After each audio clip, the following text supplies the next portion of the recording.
And a top focus in WION at this hour. The Knesset has advanced a key bill that limits the Supreme Court's ability to overturn laws it deems unconstitutional. A key element of a judicial reform package that has fueled weeks of demonstrations in the country. The text was adopted by a vote of 61 to 52. However, it will still need to be approved at a second and a third reading before it becomes a law. The legislation grants immunity to laws that explicitly state that they are valid even if they come into conflict with one of Israel's quasi-constitutional basic law. It would also allow the parliament with just a simple majority to override Supreme Court's decisions, striking down the legislation, and also deny the court the right to review such a move. Meanwhile, demonstrations have escalated in Israel against the judicial reforms. The President of Israel, Isaac Herzog, has pledged to fight for a formula of balance and hope. He has further said that he is devoting all his time in finding solution to judicial overhaul crisis in the country.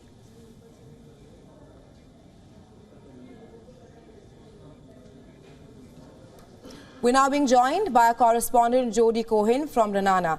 Hi Jody, now there are continuous demonstrations taking place in Israel against the bill, and in the latest the Knesset has approved its first reading on the bill.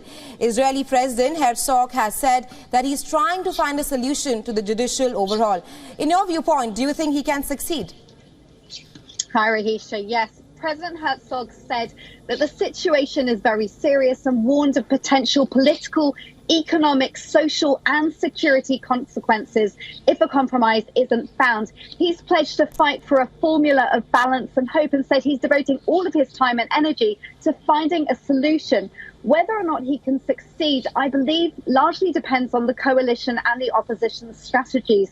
Some say all along that the coalition's strategy was to go hard and go fast and end up with a stronger position, knowing that the opposition would cry foul whatever they proposed. Prime Minister Netanyahu has reportedly met several times with Justice Minister Levin to urge for a compromise, but the legislation is continuing and it's thought to put pressure on the opposition to come to talks for a compromise. Meanwhile, the opposition is saying that they won't come to the table to even talk on a compromise unless the legislation is paused. Meanwhile, President Herzog has said he's expected to present his compromise framework in the coming days, and a lot of people are hoping that he will succeed. Right, Jody, with President Herzog hoping for a solution, do you think that the demonstrators and the opposition can be pacified, especially with the Knesset approving the bill by a margin of 61 to 52? So the opposition say that the judicial reform is about getting Prime Minister Netanyahu off his current trials. Leader of the opposition, Lapid, has also suggested that Netanyahu is known to have taken a more moderate position in the past, but now that he says he's too weak to stop his coalition. Others say this is just all political, that the left wing was dead and has now been rejuvenated by the protests, and that this isn't about judicial reform, but it's actually about defeating Netanyahu, which suggests that some protesters might not be pacified even if a compromise is reached.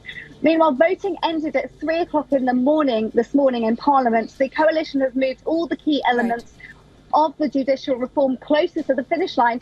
And remember that the chair of the Parliament's Justice Committee, Simcha Rothman, he said very early on that the second reading is when he believes that amendments could be discussed. And we're now approaching that. It remains to be seen what happens next. But we've seen 10 weeks of protests, 300,000 people take to the streets in the most recent protests. They're likely to continue and to escalate. Justice Minister Levin said that his goal is to pass all of these bills by the end of the month. So we're certainly getting to crunch time now. Right, Jody, thank you for joining us in WION and sharing your insights with us. Thanks very much. Thank you.